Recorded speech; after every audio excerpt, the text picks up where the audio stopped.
Yes, people, welcome back to my channel, Albert JTV. Quick video. This wasn't actually really scheduled, to be honest. A couple of people, subscribers to mine, Arsenal friends, colleagues of mine, said, you're going to talk about Arsene Wenger's book. I got the copy. It came yesterday, and I'm obviously going to read it, but I wasn't actually even thinking to possibly even talk about it. But due to popular demand or people saying to me like they want to know my thoughts on it when I do eventually read it. So yeah, guys, before I go into it, just a quick video. Subscribers, welcome again. Anybody new watching for the first time, thank you for tuning in. Hope you enjoy the content. Subscribe to the channel. I'm on the road, should I say, to 200 subscribers. Hopefully you'll get me there. But yeah, Arsene Wenger's book, man. My Life in Red and White, my autobiography. What it was, I wanted to do a quick video before I actually read the book in regards to my thoughts about Arsene Wenger. I've seen a lot of stuff on social media for a very, very long time. You know, it was the splitting the fan base or dividing the fan base, 50-50 split. You had some very, very Arsene Wenger loyalists of many generations, to be honest, because obviously with some of the Arsenal fan base of a certain age, they've only known Arsene Wenger. I'm old enough to remember before Arsene Wenger. People know my thoughts about George Graham, were absolutely loved and adored. That's nothing against Arsene Wenger because, you know, he's our greatest ever manager.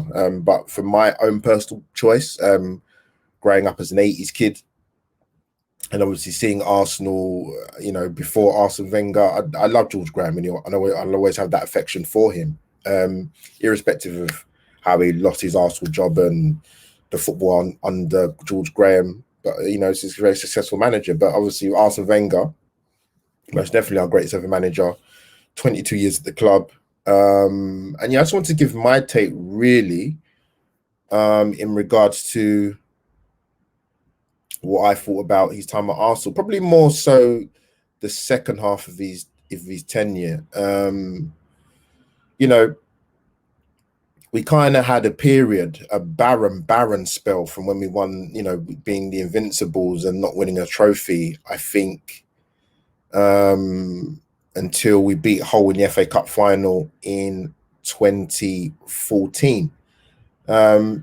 People will have their views about when he should have left or when he should have gone. Should he relinquish more power? Should the powers that be above him had a bit more balls to say, you know what, it's time to move on? Everybody's got their pennies worth they want to say. But I think for me personally, obviously the wheels were slowly starting to come off after the Champions League final. Defeat to Barcelona, obviously Sol Campbell's last game for Arsenal. Robert Pires went. Henry went not too long after. A lot of people would have probably said he should have gone from 2008. My own personal point of view is I think it would have been ideal if there'd been a situation where he had left after we beat Hull in the FA Cup final. I actually think irrespective of the result against Hull in the FA Cup final, he still should have went. That was my own personal opinion because the way things were going, we stagnated under Arsene Wenger. People were not happy with him. Sorry, Arsenal fans were not happy with what was going on, probably with Wenger and at board level. I think that for a manager in any generation of football, he had way too much influence within the club.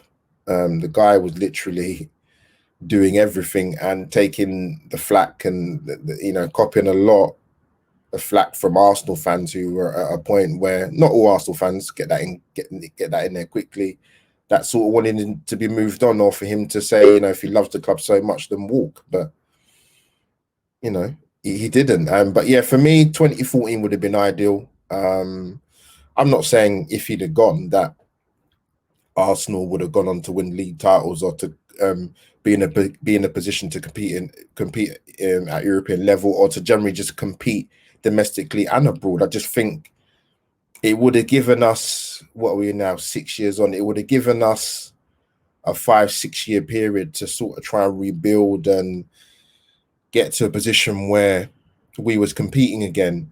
I've heard the argument for so many years when Arsene Wenger was there, oh, who are we going to get in afterwards? But you can't run a football club just based on, you know, thinking about, oh, you know, if he goes and who are we going to get in? Nobody knows who you're going to get in. But at the end of the day, you need to have a shift change and a change of managerial presence. But obviously, the part of the problem with that is that you had a board that were very weak and were very happy for Arsene to still be there for probably longer than he should have been. But yeah, 2014 for me would have been the ideal time for him to go.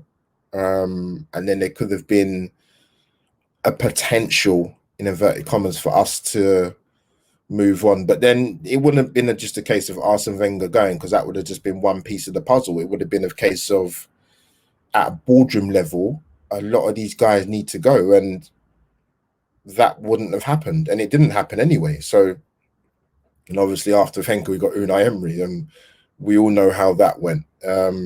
But yeah, I just wanted to do a quick video in terms of, well, my 6 minutes in, of my thoughts before I read the book. And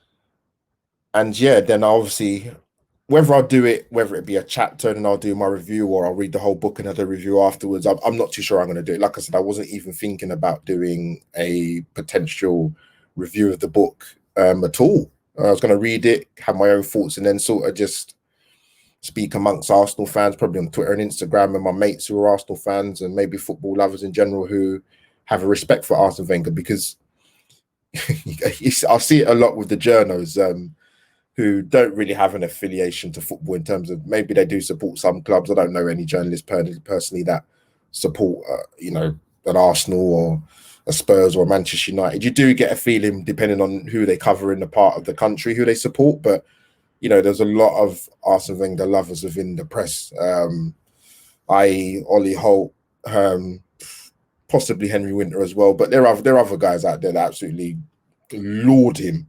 And obviously a certain man that works in Daily Mirror. We won't say his name. We know who we're talking about. But yeah, guys, that's me going to be over and out. As you know, smash the like button, hit the subscribe button to the channel, hit the notification bell as well, so you know when my content's coming out, and follow me on social media on Twitter and Instagram.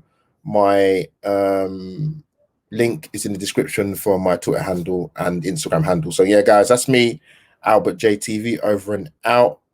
Hashtag Arsene Wenger, hashtag Albert JTV.